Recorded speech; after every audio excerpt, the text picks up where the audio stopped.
Hi there, welcome to Real Life on the Homestead in Ontario, and it is coming down.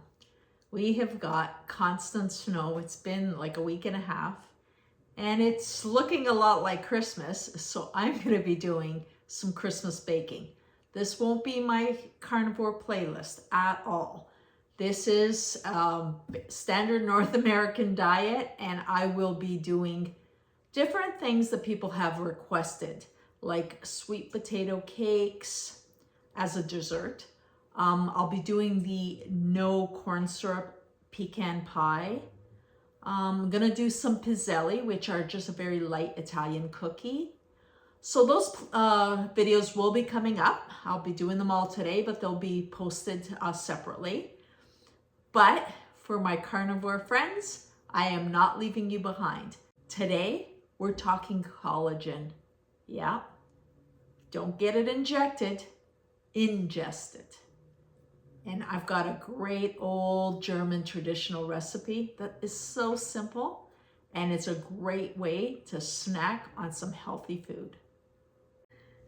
About today's recipe, I'm not just a lover of pork fat, but I also believe strongly on head to toe eating. A lot of people call it head to tail. I call it head to toe because I want to incorporate those pig's feet.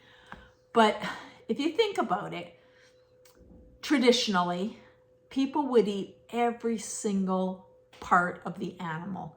Nothing would go to waste. They would even use the bones for tools. In today's society, mostly North American, everybody's a snob about food, and they're squeamish and they think, ew, how gross. Meanwhile, seriously, we are letting so much of the goodness of an animal go to waste. Chicken feet, something absolutely I always put in my stocks. And if you've seen my bone broth recipe, you'll see that I use quite a few chicken feet. I use the heads. Why not? These things all have great collagen, minerals that we can use. With today's recipe, what I'm going to do is I'm using pig's feet. You could use the hock and the feet. What I do is I get this from a local pig farmer. You can buy them in the grocery store. They tend to be a little bit expensive these days. I don't know what the fat is. But if you go to an Asian market, you'll get them really great priced. And if you can find a local pig farmer, when they take their pigs for harvest, the person who's purchased the pigs, normally they don't want the feet. So sometimes the farmer will have them, or they'll just tell the abattoir to throw them out. If the farmer has them, they'll sell them to you really cheap. So what I do is I just have them here. I wash them in water, a little bit of vinegar, just to take any, bone dust, slime off them. And then I'm placing them in the Instant Pot. You could cook this over hours and hours on the stove. Instant Pot has become a good friend of mine. What I'm going to do is pressure cook on high and then natural release. So it'll take maybe 2.5 hours. Really, I'm not going to even watch it. I'm just going to set it for an hour and a half. And when I can get back to this later on today, I'll just take it out and continue on. So our pig feet are completely cooked. They've been in the Instant Pot for an hour and a half, and then I just let it naturally release until it was completely done. They're hot. So what I'm going to do is put them out on a cookie sheet to cool so I can handle the meat. So let me just show you what this looks like. At this point, it's very gelatinous. Bones, there's meat in there. Our gelatinous meats, skin, the bones are here. Look at that jelly. What we're gonna do is make sure that this cools off so I can handle it. I will not be reusing these bones. They have let all their goodness into this stock, so I don't redo bones for stock. I do a good stock once and that's good. So what I'm gonna do is let these cool off, like I said, and I am going to keep the broth because we are gonna need this for later. This is part of the recipe, so do not drain this into like a sink or anything like this. You need this broth. Now with the broth, let me just show you what I'm doing. I like to strain it. You could use cheesecloth and a colander. I have a very fine mesh strainer, and I tend to use that for most things rather than worrying about cheesecloth and throwing it out. If I need to strain something super fine, what I normally do is I just save old sheets and pillowcases and use those. So I've got most of it here. There's a little bit more. So that broth here is full of collagen. And we're gonna let this start cooling off. It will not get gelatinous just yet, because what we'll do is as we cut up that pork, this will still be very, very liquid-like. And I'm just gonna move that out of the way. Now, I know this doesn't look appealing, it looks kind of gray, but trust me on this one, it's worth trying at least once. I'm gonna pick out all the bones, and it's quite a task because there's a lot of small bones in feet. So I'm gonna go through, pick out all the bones, and once I've done that, I will chop up the meat, and that gives me a second eye on if I missed any bones.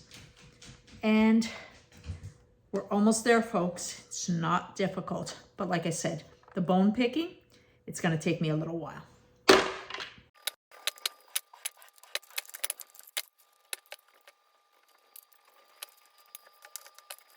Now that I have the most of the large bones picked out, I am going through picking up each foot. These feet were cut in half lengthwise.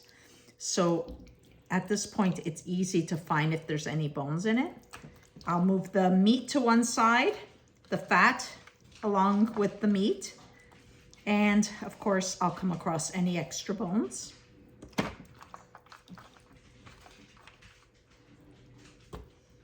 This is so ooey gooey. I tell you, when I was a kid, I remember helping my grandmother do things like this, and those memories stuck with me because this is real life. Getting back to the traditional ways. I love it. I feel sorry that the children of these days don't get to experience homesteading unless their family has chosen to homestead. They think their meat comes completely out of a container in a supermarket.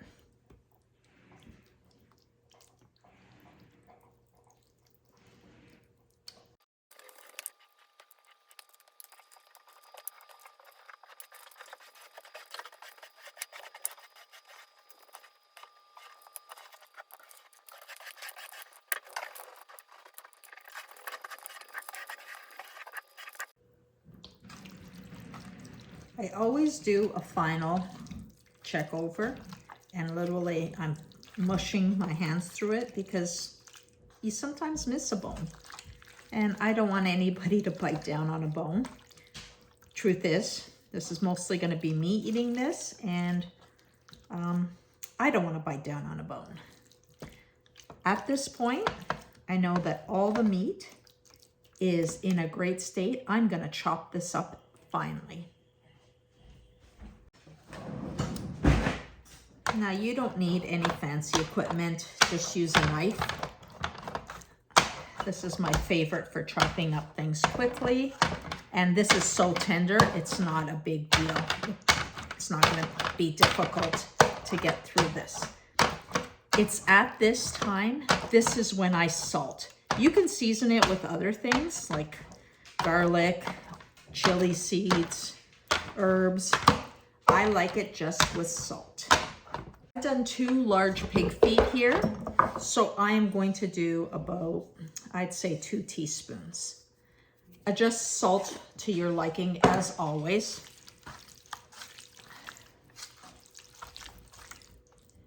A little bit of bigger piece there. So far, so simple, right? I love simple, and I like sharing simple. This is so yummy. I am gonna take a piece and just taste it for salt. Yep, it's not too salty. Oh, this tastes so friggin' good. Oh my God, people who are picky, I have a little bit of a red pepper there. That's because I use this cookie sheet to carry the vegetables up. Okay, so I'm putting this into a mold.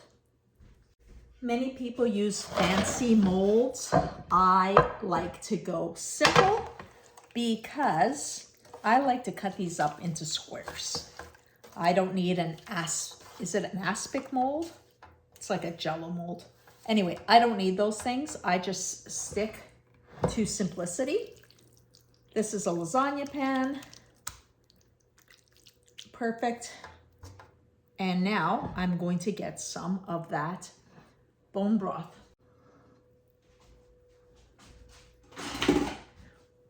With the bone broth, what I'm doing is I'm just gonna stir it because the fat did come to the top.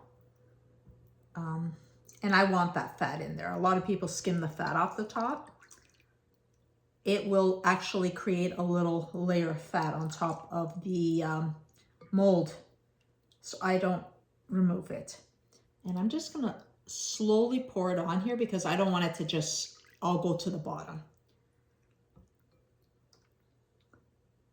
I should say that once I put the first ladle in, I just do this because you want some of the gelatinous parts to get in between the meat. Yes, I use my hands a lot. Don't knock me. Okay, another ladle.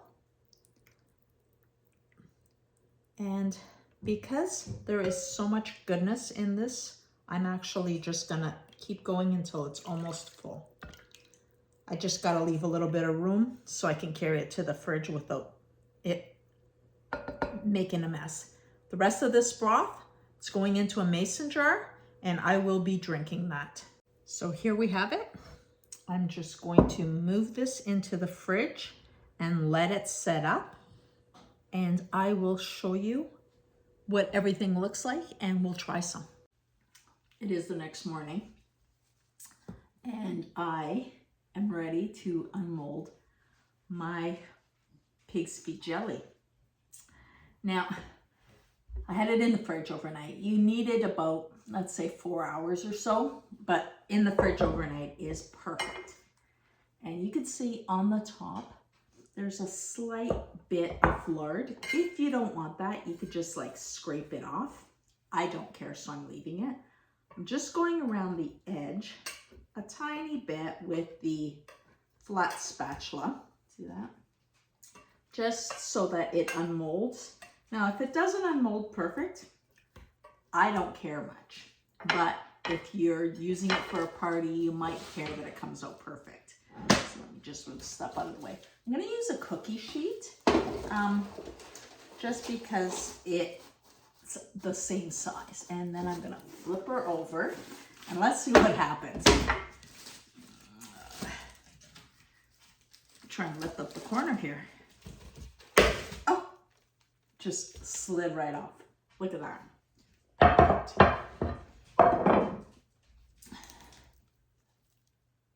That you can present for a party if you wanted to.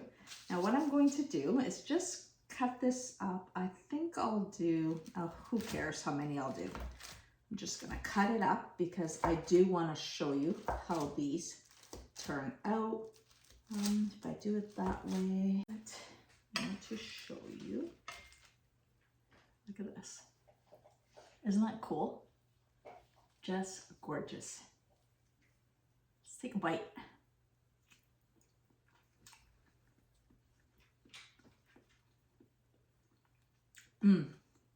That's really good. It's got a Jello texture. And it tastes like pig's feet because I love pig's feet. But that is incredible. Now, I know Germans will put a little bit of vinegar on top when they eat this. I'm happy just as it is. What a great collagen snack. Great amount of fat.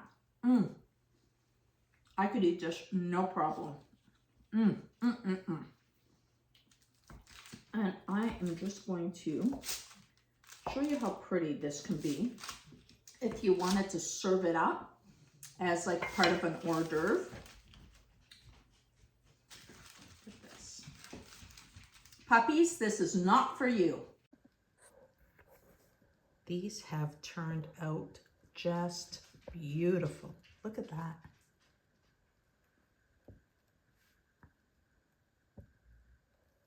Now these will keep in the fridge for quite a while because they're encapsulated in that jelly. I would say about 2 weeks is good. Now these are an absolute success. We're gonna put them aside. I'm gonna put them in a container. Like I said, I think they'll keep in the fridge for about 2 weeks. I'm gonna have like quite a bit of it. I'm gonna put a couple in the freezer and see how they freeze. Not sure how that'll work, but I'm gonna try. And then, remember all that stock that was left over? Well, of course, the top has a layer of fat. That's lard. Lard is huge in vitamin D. We can use it for cooking. So I will just grab one of my mason jars. My good friend, the mason jars. I use them like crazy. And I'm just gonna literally scrape off that lard, and I'll use that for cooking. No waste here.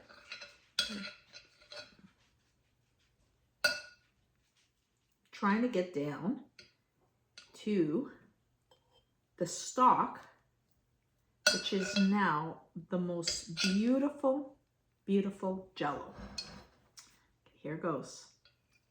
Oh, the collagen is incredible. Look at that. This you can easily put in a bowl. And if you're having a craving for jello or a dessert, have a bite of this.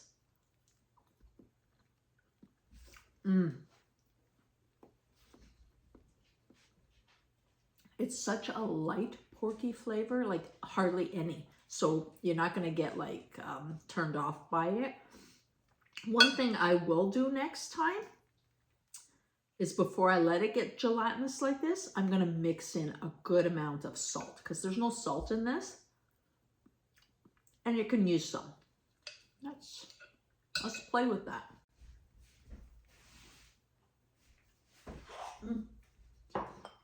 It's kind of cool though to have like pork jello. A little bit of salt on top. Huge difference. Oh my goodness. That's what we needed. We needed the salt on there. So this, again, I will package up. You know, you could actually unmold this too. Let's try. Let's see what happens. Just more than curious. Remember, you can have carnivore parties too. Put that lid back on. I'm just curious more than anything. Look at this. You have a beautiful jello mold. That would look cool on a carnivore party table. But definitely add the salt. And I am going to put this into containers. I'll also freeze some of this because I'd like to see how it will turn out. Back in the mold it goes. So, isn't this an interesting way to have pig's feet? I think because of these squares tasting so much like a Portuguese winter stew that we used to have growing up, and I still make it. It's beautiful. It's root vegetables, pig's feet, a few different sausages.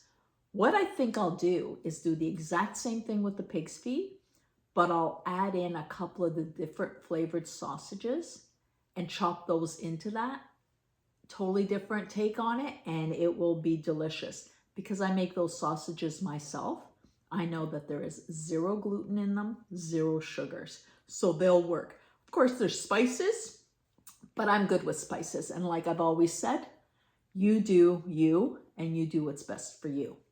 So I hope you have a very jelly Christmas, and make sure that you like, subscribe, share this with your friends, and by all means, go out, live your best life, and we'll talk to you next time.